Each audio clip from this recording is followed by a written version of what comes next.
புதுச்சேரி முதல்வர் ரங்கசாமியை திருப்புவனை தாவேகா எம்எல்ஏ சாய் சரவணகுமார் சந்தித்து கோரிக்கை மனு வழங்கினார்.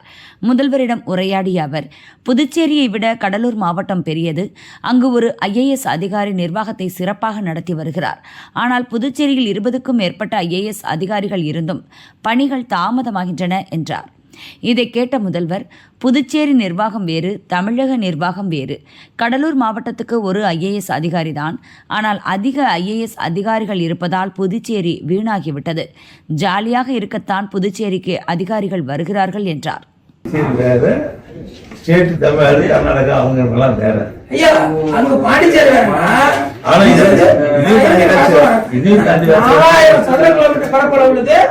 இது கடலூர் டிஸ்ட்ரிக்ட் இங்க வெறும் 492 சதவீதம் அங்க 3 கலெக்டர் IAS இங்க வந்து 20 IAS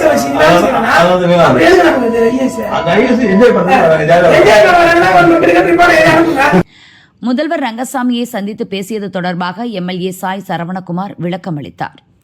பக்கத்தில் இருக்கிற தமிழக மாநிலத்தில் 3970 சதுர கிலோமீட்டர் உள்ள பரப்பளவில் 7 IAS ஆஃபீஸர் தான் இருக்காங்க. ஆனால் புதுச்சேரியில் அதை விட 8ல் 1 பங்கு உள்ள சின்ன மாநிலம் 492 சதுர கிலோமீட்டரில் புதுச்சேரியில் கிட்டத்தட்ட 20க்கும் மேற்பட்ட IAS ஆஃபீஸர் இருக்காங்க.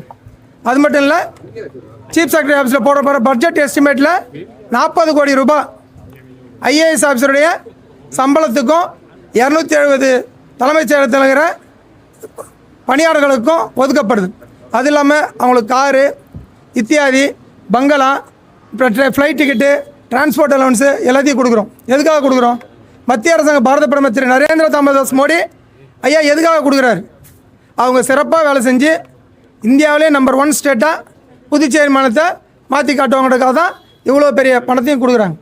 ஆனால் இங்கே கல்வி தொடங்கி கிட்டத்தட்ட 15 நாட்களுக்கும் மேலே ஆகி இது வரைக்கும் அரசு பள்ளியில் இருக்கிற பிள்ளைகளுக்கு யூனிஃபார்ம் கொடுக்கப்படல. தமிழ் எங்கள் உயிர், தமிழ் எங்கள் தேசம் சொல்கிற இந்த தமிழ் புக் கூட எந்த பிள்ளைங்களுக்கும் கொடுக்கல.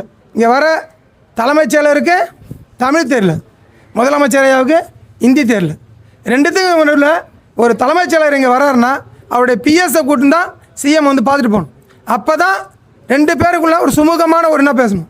CMகிட்ட வந்து அவர் தலையே அட்டு போயிடுறார். என்ன புரிஞ்சுக்கினாருன்னு தலைமைச் செயலருக்குன்னு தெரியல. அவர் புரிஞ்சுக்கினாரான்ட்டு நம்ம முதலமைச்சருக்கெல்லாம் கண்டுபிடிக்க முடியாது. ஏன்னா மொழி ப்ராப்ளம்.